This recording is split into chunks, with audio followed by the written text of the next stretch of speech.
सोनापुर नाम का एक गांव था, जहां रहने वाले ज्यादातर लोग अमीर थे।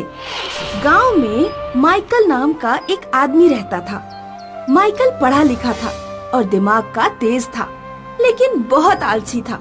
उसका कोई नौकरी करने का मन नहीं करता था। नौकरी तो बेवकूफ लोग करते हैं, मैं तो दिमाग लगाकर पैसे कमाऊंगा। गांव में बाहर से तांगे पर लदकर व्यापारियों का सामान आता था। माइकल रास्ते में कीले खड़ी करके रख देता और छिप जाता। जब व्यापारियों के तांगों के टायर फट जाते तो माइकल अपना तांगा लेकर पहुंच जाता। दद्दा, अगर आपका तांगा चलने लायक नहीं रह गया हो तो मेरा तांगा इस्तेमाल में ले लीजिएगा। धन्यवाद माइकल। माइकल अपने तांगे से सामान ढो देता और व्यापारियों से उसकी बड़ी कीमत वसूलता। दद्दा, 5,000 हो गए। इतनी सी दूर के सामान ढोने के 5,000 कैसे हो गए? मेरा घोड़ा सिर्फ काले अंगूर खाता है, इसलिए खर्चा ज्यादा आता है। 5,000 दीजिए, वरना आपका सामान वहीं वापस डाल जाऊंगा जहां से लेकर आया था। इस तरह 1-2 दिन में ही कई हजार रुपए इकट्ठे कर लेता और फिर गांव में आवारागर्दी करता हुआ घूमता। एक दिन माइकल जब नदी पर मटर गश्ती कर रहा था तो उसके हाथ की सोने की अंगूठी अचानक अपने आप निकलकर नदी में जा गिरी। मेरी अंगूठी अपने आप नदी में कैसे खींची चली गई? नदी के अंदर से एक विशाल चुंबक बहकर आ गई। इतनी बड़ी चुंबक तो मैंने पहले कभी नहीं देखी। माइकल एक ट्रक किराए पर लेकर आया और उसने ट्रक से खींचकर चुंबक को बाहर निकाला। चुंबक पर सोने की चीजें चिपकी हुई थीं। लगता है ये चुंबक सोने की वस्तुओं को बहुत दूर से खींच लेती है। माइकल चुंबक को अपने घर ले गया और उसका उपयोग करने के बारे में सोचने लगा। हाँ, मैं समझ गया, इसका उपयोग कैसे करना है। माइकल ने एक हेलीकॉप्टर किराए पर लिया। फिर उसने चुंबक को हेलीकॉप्टर के नीचे बांध दिया।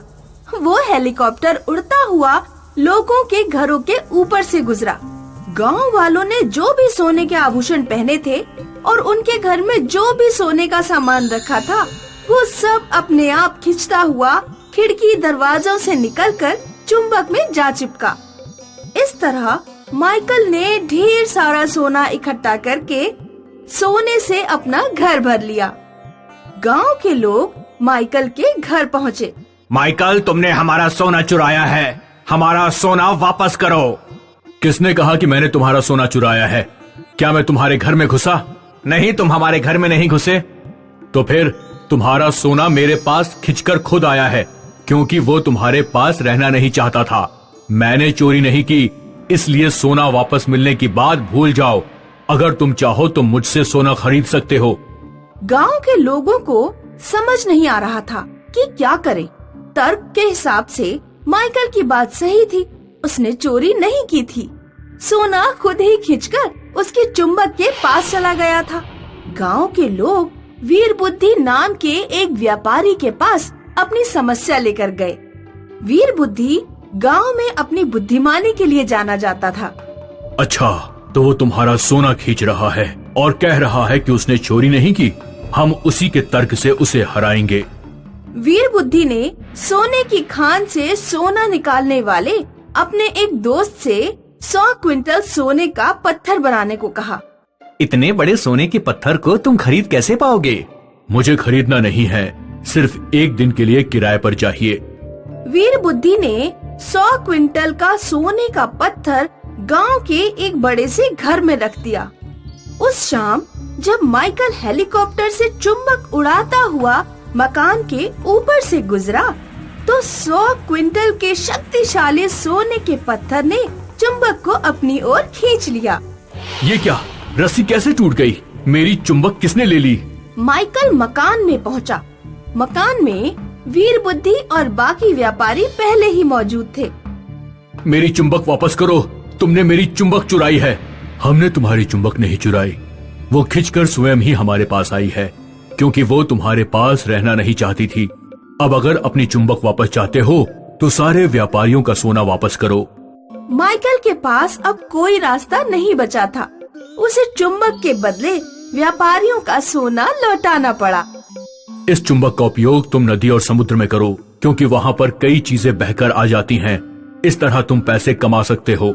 माइकल ने वीर बुद्धि की बात मान ली और गांव के लोगों का सोना खींचना बंद कर दिया। पैसे देने वाला प्रिंटर। एक कस्बे में रोहन नाम का एक गरीब लड़का अपनी माँ और बहन के साथ रहता था।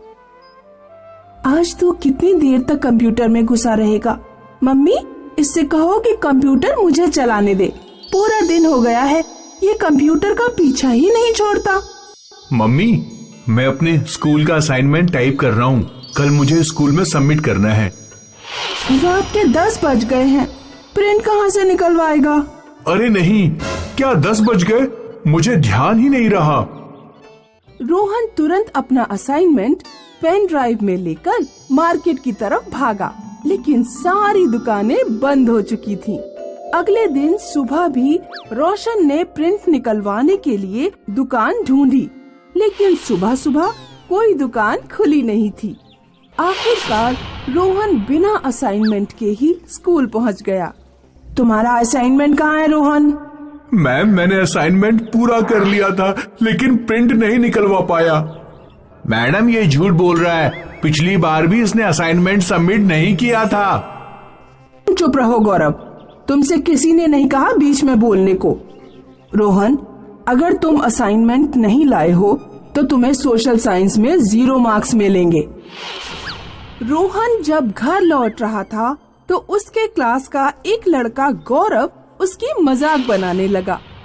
ओ रोहन, फेलियर गधेड़ू, सोशल साइंस में 0 बटे सन्नाटा मिला। कैसा लग रहा है तुझे? बेचारा गरीब, इसके पास प्रिंटर भी नहीं है। रोहन उस दिन रोता हुआ घर पहुंचा और अपनी माँ से बोला, इतनी मुश्किल से तो पैसे जोड़ जोड़ कर मैंने तुम दोनों के लिए कंप्यूटर खरीदा। अब प्रिंटर के पैसे नहीं है मेरे पास। तुम लोग समझते क्यों नहीं? हम गरीब लोग हैं, नहीं उठा सकते प्रिंटर का खर्चा। तुम्हारे पिताजी तो बस हमें अकेला छोड़कर चले गए। ये भी नहीं सोचा कि तुम दोनों का क्या होगा। अगले दिन रोहन जब स्कूल जा रहा था तो गौरव फिर उसे रास्ते में मिल गया। ये देख रोहन भिखारी, मेरे पास कलर प्रिंटर है। मैंने स्पाइडरमैन का फोटो निकाला है। जरा बता तो कैसा लग रहा है? मुझसे बात मत करो, मैं तुमसे नहीं बोलना चाहता। क्यों क्यों, क्या हुआ? तेरे पिताजी ने मना किया है क्या? ओहो, मैं तो भूल ही गया। तेरे पिताजी तो जब तू छोटा था तो तुझे छोड़कर भाग गए थे। रोहन को गौरव की बातें सहन करना बहुत मुश्किल होता। रोहन ने निर्णय किया कि वो किसी भी तरह अपने लिए एक प्रिंटर का इंतजाम करेगा, चाहे इसके लिए उसे कुछ भी करना पड़े। रोहन उस दिन स्कूल से लौटकर घर नहीं गया। उसने बस पकड़ी और शहर चला गया। शहर में प्रिंटर की कई दुकानें थीं। पैसों का इंतजाम तो शायद कभी नहीं हो पाएगा।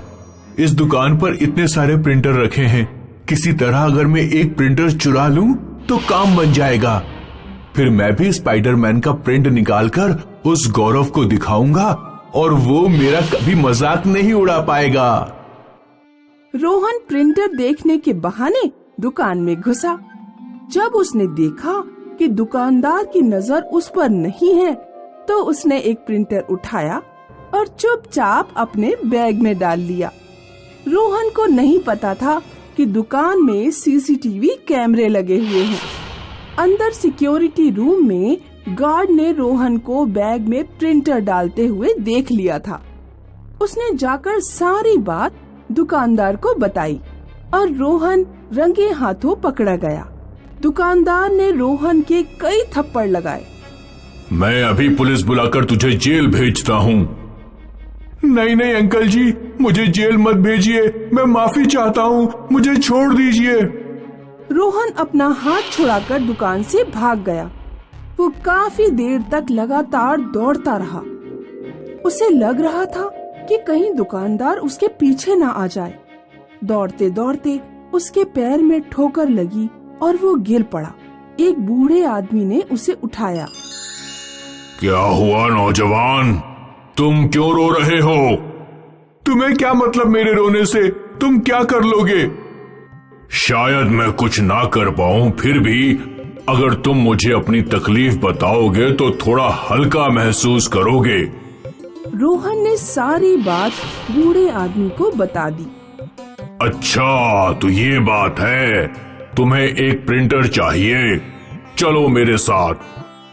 बूढ़ा आदमी रोहन को नदी किनारे बनी अपनी छोटी सी झोपड़ी में ले गया और उसने रोहन को एक प्रिंटर दिया। आप कौन हैं और आपके पास इतना शानदार प्रिंटर कहां से आया? ये सब पूछना तुम्हारा काम नहीं। तुम्हें प्रिंटर चाहिए था और मैंने तुम्हें दे दिया। अब तुम इसे लेकर सीधे अपने घर जाओ। रोहन प्रिंटर लेकर घर पहुंचा। उसने प्रिंटर को कंप्यूटर से जोड़ा और एक प्रिंट निकालना चाहा, लेकिन प्रिंटर से कागज के प्रिंट की जगह नोट निकलने लगे।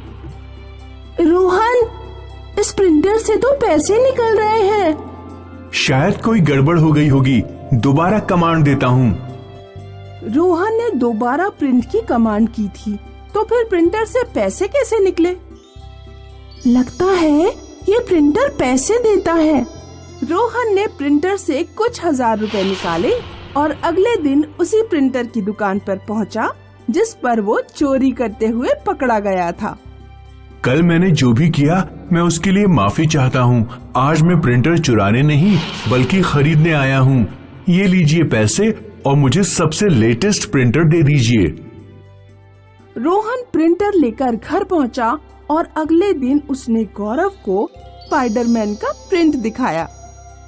ये देख गौरव, शायद तेरे प्रिंटर की क्वालिटी भी इतनी अच्छी नहीं होगी जितनी मेरे प्रिंटर की है। गौरव रोहन की शक्ल देखता रह गया। इस गरीब के पास इतना महंगा प्रिंटर आया कहां से? उस दिन जब स्कूल की छुट्टी हुई तो गौरव ने रोहन का पीछा किया। वो रोहन के घर के पीछे छुप गया और घर से आ रही सारी आवाजें सुनने लगा। रोहन, जिस आदमी ने तुम्हें ये पैसे देने वाला प्रिंटर दिया है, एक बार तुम्हें उसे जाकर थैंक यू तो बोलना ही चाहिए। हाँ, तुमने बिल्कुल ठीक कहा। तुम भी मेरे साथ चलो। रोहन अपनी बहन को लेकर नदी किनारे चला गया। रोहन की माँ बाहर काम करने गई हुई थी। घर में कोई नहीं था। ये मौका देखकर गौरव रोहन के घर घुस गया और उसने सोना देने वाला प्रिंटर चुरा लिया और अपने घर ले गया। अब मैं ढेर सारे नोट निकालूंगा, 1 लाख वाला मोबाइल खरीदूंगा, 3D टीवी खरीदूंगा, अपने लिए बुलेट मोटरसाइकिल खरीदूंगा, ढेर सारे चश्मे खरीदूंगा, खूब मौज मस्ती करूंगा क्योंकि अब पैसों की कोई टेंशन नहीं। गौरव ने जैसे ही पैसे देने वाले प्रिंटर में प्रिंट की कमांड दी, प्रिंटर से पैसे नहीं निकले बल्कि ढेर सारी सुइयां निकली और गौरव की तरफ आने लगी। अरे कोई बचाओ! अरे कोई बचाओ! बचाओ! बचाओ!